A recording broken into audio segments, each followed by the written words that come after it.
In the 3-year cycle of Sunday readings, this Sunday is the only day that we hear a reading from the book of Ecclesiastes. Vanity of vanities, all things are vanity. You know, in our world today, the word vanity has sort of come to mean inflated pride in oneself or in one's appearance.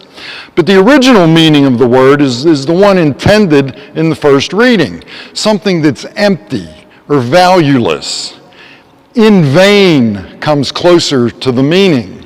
So when Koheleth, the presumed author of the first reading, says, vanity of vanities, all things are vanity, he means that everything is in vain. It's a statement of despair.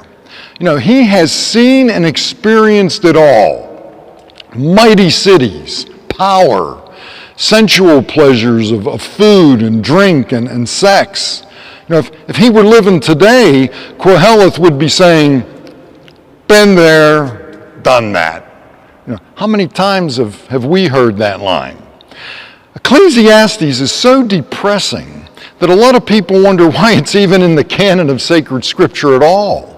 The best explanation that I've heard is that Ecclesiastes is a ruthless exposure of what human life is apart from God.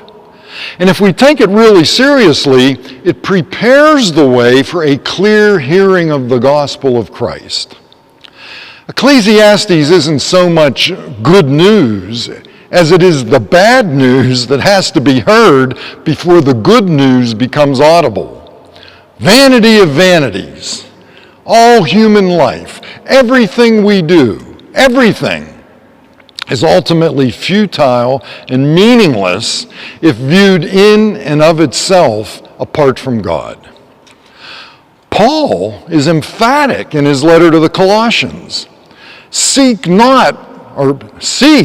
what is above, where Christ is, not of what is on earth.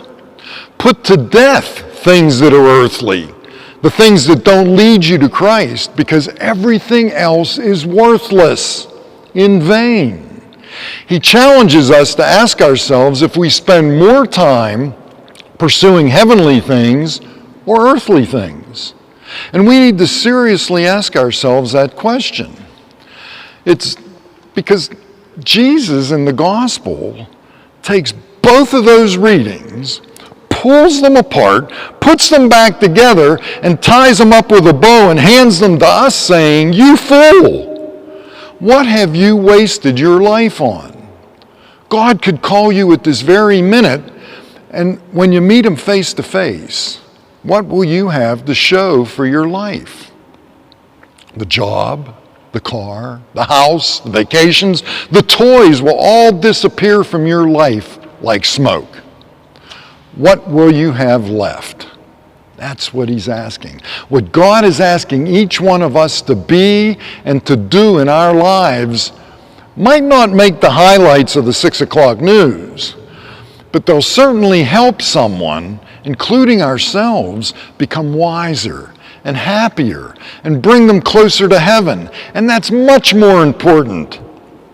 That's the only thing worth being anxious about and caring about. Everything else is just vanity. Everything else is in vain.